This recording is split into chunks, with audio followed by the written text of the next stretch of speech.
What up, YouTube? It's your boy BK the Trucker back. Right now I'm about to talk about my love for trucking, how I started, where it came from. Probably when I was about between 5 and 7, my mom met a guy who turned out to be my stepdad. After a while he turned out to be my stepdad, of course. And he happened to be a truck driver. He drove local. We worked in Brooklyn at the time. Well, we lived in Brooklyn. But seeing as how he was a local driver, he worked in Brooklyn, Long Island, Queens, Jersey, and he had the occasional loads to like Massachusetts, I want to say, down the Boston area. But I would go with him on some of these runs, you know, when I was out of school or weekends or whatever. And man, I fell in love with it. You know, it's something about, you know, when you're a young man, you're a child, and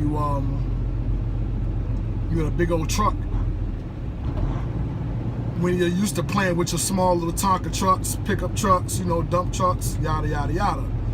Now you in this big truck, and I'll never forget it, man, because when I got in this big truck, you know, with my stepdad, it used to tickle me to death, man, just to watch him change the gears and hit the horn, and, you know, he would show me different things and what it would do. You know, I would ask my questions, well, what is this button? What does this do? What does that do? And he would show me, man, and it would just get me so hyped. I would be mad excited, man, because it was just something new. It was something different, and it was something that it just captured my attention. And you know, it was from then I always knew it was something that I would want to do. And something as I got older, I realized because I had a genuine love for it, I knew it was something that I could fall back on at any point. You know, one thing they say about, you know, being a truck driver, having a CDL, is you'll never be unemployed. You'll always have a job. Why? Because trucks really move this country. There's nothing in this country that doesn't come at some point by truck. Everything comes on a truck in some form or fashion, whether it's food, equipment, just general cargo, anything, cars, anything you can think of, it gets transported by a truck, you know, at some point. So, you know, once you have a CDL, man, as long as you keep it clean and you keep your driving record clean, you'll always be employed. This country will always, always, always, always, always have a need for a truck driver. Even with these self-driving trucks, you're gonna need a driver in that truck, you know, to manually take over if things go wrong. So don't let the threat of all this new technology and stuff fool you. There's always gonna be a need for a truck driver. At least that's my opinion. So if I'm wrong, hell, somebody let me know. But that's what I really think. But yeah, man, watching them change gears and show me, you know, to lower the airbags and how it lowers the truck, lowers the trailer and stuff, going under bridges or going in tunnels and stuff like that, and him showing me how to drop the trailer, how to lower the landing legs. And, you know, when it was time for him to, you know, when he got to some of his different stops, I would climb in the trailer with him, and he would actually let me help him unload the truck. So I would take, you know, the smaller boxes and stuff and take them to the tail of the trailer or take them to the side door and, you know, help the customers take it off, man. And that stuff, man, it was just something that I always remember. And it's something I never forget. And it was that kind of stuff that fueled my passion for this job. So as I got older, you know, graduated high school and stuff and joined the military, that's actually what I ended up doing. I was a truck driver. I was an 88 Mike, which is a motor transport operator, which is a fancy name for a truck driver. I drove a Freightliner FLD with a 40-foot trailer. Instead of having 2 axles, they had 3 axles, but it was static, so they didn't move. They didn't rotate individually. They just had 3 axles instead of 2. And I drove those trucks for 5 years in Germany. Within those 5 years of me being overseas, I was in Iraq as well for my first tour overseas, into a combat zone. So I want to say, and within those 5 years, man, I drove by myself as a single driver, no co-driver, no nothing. I drove probably about 500,000 miles or so on my own. And for anybody that's ever been overseas in Europe before, you know, if you spend any amount of time in Europe, you'll know that being overseas to a very, very high degree is absolutely no different than being over here in the United States. I drove all over Germany. I crisscrossed that country, I don't know, 5 or 6 times. Been in Belgium, the Netherlands, France, was damn near in Russia a couple times. Like I crisscrossed Europe a lot, you know, as a United States soldier in the Army, in this 40-foot truck by myself, you know, which was really cool. And this is in, you know, from 2000 to 2005. Great time, man. Some of the best times I had in my life. That's where I gained a lot of my knowledge about trucks, my true knowledge and experience, and knowing how to deal with traffic and customers and people, and just getting comfortable within my own skin operating such a big vehicle by myself with no help. So after I got out of the military in 2014, I knew that, you know, if I transitioned from that to being a civilian truck driver, it would be easy. And it was easy. You know, when I first got with my first company out of the military, went out with a trainer, and for all intents and purposes, I really didn't need my trainer. I needed my trainer not to show me how to drive the truck, not to show me how to shift gears. I needed my trainer to show me how to deal with the company's interpretation of the paperwork. I needed him to show me how to conform to, you know, company policies and do things the way they want it done. That's what I needed my trainer for. As far as basic operation of the truck, backing, shifting gears, turning, just operating the truck in a general purpose, I didn't need my trainer. And he told me that I didn't need him. So we actually ended up running as a team because I had that much experience and, you know, I had full command of the truck. So he knew he didn't need to teach me that aspect of it. So to me, driving trucks is easy, man. There's a lot of people that struggle with it, and I understand it because having something so large and so long can be intimidating to someone who's never done it before.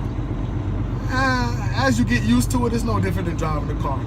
Most truck drivers, if I would dare to say all truck drivers, with any experience, driving a truck is like driving a car. And that's how we look at it. It's no different. Yeah, we're a lot more cautious, a lot more safe, because it is such a big vehicle, it goes slower, and it causes 20 times more damage if we hit something or hit someone than a car would. So, you know, we're always cautious to that. But as far as just basic operation and being comfortable driving this truck, it's like getting in a car and doing it. It's very, very, very easy. But back to when I was a kid, man, you know, it's almost like when you're a small child and you get up in this big truck and you're looking out the windows, man, it's almost like you're on top of the world. It's like you're bigger than everything. You're bigger than all the cars, you're bigger than the other trucks, you're bigger than pickup trucks. You look out the window, you're looking down into people's cars and stuff. So that was just the coolest thing in the world to me, man. So that's what really fueled my love for trucking and being a truck driver. And then, you know, I was with my stepdad, so he was able to show me a lot of stuff that surprisingly I was able to remember as I got older. And once I started driving trucks for myself, even if I didn't necessarily know how to do something, I had a really, really good idea of how it worked and how to do it. So I was a fast learner. So being in trucks as a young kid, man, it really helped accelerate my learning of safely operating the truck as I got older, because I had that base of information that I never really forgot. So that's really what fueled my love for trucking, man. It's not the most glamorous job. It's not the most noble. I mean, well, it is a noble profession, but, you know, it's not the most grandiose of jobs. But it's something to say I'm very proud to do. My family doesn't starve. You know, there's food on the table. All the bills are paid. You know, or they get paid at some point. Like, you know, like most people.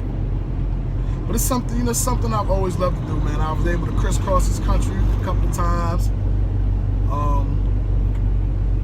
It's just something I love to do, man. As a matter of fact, right now, I'm inside of Chicago on I-90 East.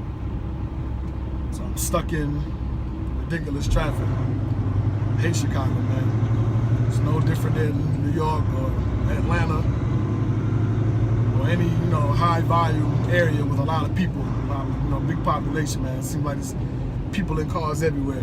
But, you know, growing up in New York, growing up in Brooklyn, hence my name being BK the Trucker, I'm used to it. I've always been used to it.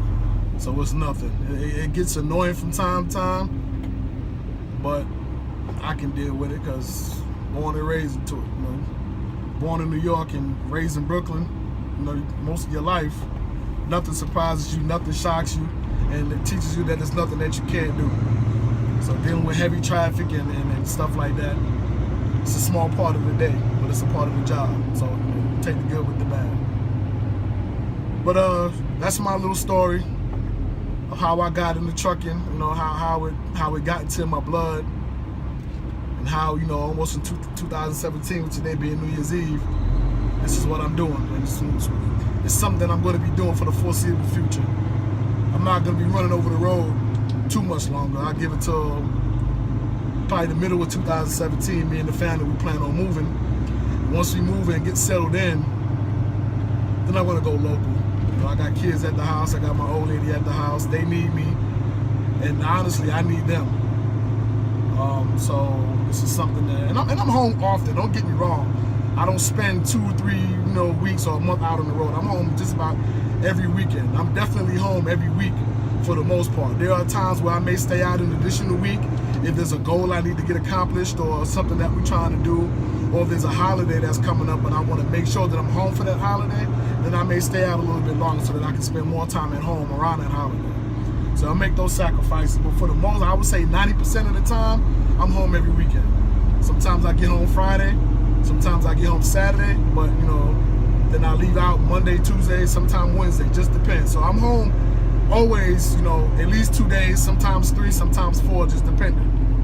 So I'm home pretty often. I don't stay out on the road too long. I did that, you know, for half a year, and it was fun, got knowledge and experience out of it, but I realized it was something I wasn't trying to do. I love trucking, but I love my family more. And there's no job in the world that I'm gonna continue to take that's gonna sacrifice that much time away from my family. I'm not gonna do that. So as of right now, I'm out 5-6 days, home for 2 days, sometimes 3 or 4, then I'm back out. But I'm gonna go local, so I'm home every night and have most weekends off. I have to work on a Saturday or occasional Sunday, but hey, that's like any other job, you know. It's like overtime. Do what you gotta do. Especially if you got goals and plans, you know, you gotta work harder to make extra money. Do what you gotta do. But that's why I love trucking, man. It's in my blood. It's something I'm gonna always love. I love big trucks. I love big vehicles, period. Just something about being a truck driver, man. It's a very noble profession, and that's me. It's my thing. It's what I do. So it's your boy BK the Trucker out here in Chicago, making my way back to the house in a couple days. I'll talk to y'all later, man. Just hit that like button, subscribe, send me some comments, you know, give me some topics to talk about, and I'll try to make this new channel pop for you, for me, for all of us. Try to give you guys some information. If there's anybody out there that's trying to get into trucking, have questions, concerns, hey, ask a question, you know, leave a comment, and you know, as soon as I can get to it, then I'll make sure I, you know, make a response video to it, and try to help you guys with whatever questions or concerns that you might have. It's your boy BK the Trucker. I'm out.